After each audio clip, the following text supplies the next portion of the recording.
In the bustling city of New York, filled with skyscrapers and yellow taxis racing down the crowded streets, lived a man named Bruce. Bruce was unlike anyone else, not in the way he looked, but in what he held within.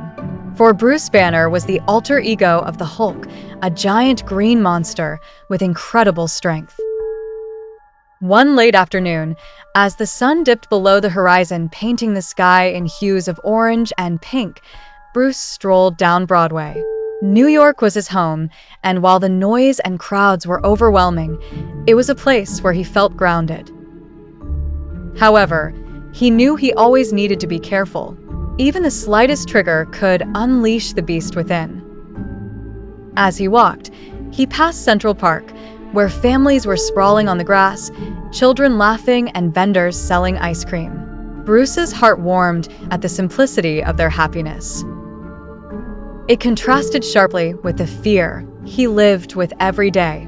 Each smile reminded him of what he stood to lose every time he transformed.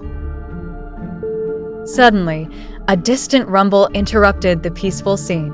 Emergency sirens screamed through the city streets. Bruce's heart pounded. He felt the familiar heat rising in his chest. His breathing quickened. It was happening again. In the next moment, a tremor shook the ground. People screamed and fled. Amidst the chaos, Bruce staggered into an alley. Away from prying eyes, he collapsed onto his knees. His emotions a swirling tornado: fear, anger, the need to protect. His skin began to ripple, muscles bulging as they turned a loud shade of green. As the Hulk, he loomed over the street, eyes glowing with unrestrained fierceness. His mind was a hurricane, but deep down, the kindness of Bruce peeked through the rage. He saw the danger: a runaway construction crane swinging wildly in the sky, poised to crash into a building where a family was frozen in terror. With a ground-shaking leap, the Hulk bounded over, catching the crane with a mighty hand. Twisting it effortlessly away from the building, he ensured it landed safely on an unoccupied part of the street. The threat subsided, and the Hulk stood there momentarily, understanding washing over him.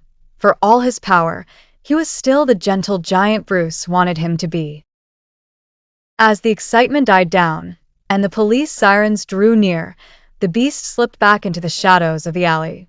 Slowly, his form returned to Bruce, drained but at peace. Today, he had channeled his gift for good. For a brief moment, Hulk wasn't just a monster. He was a hero,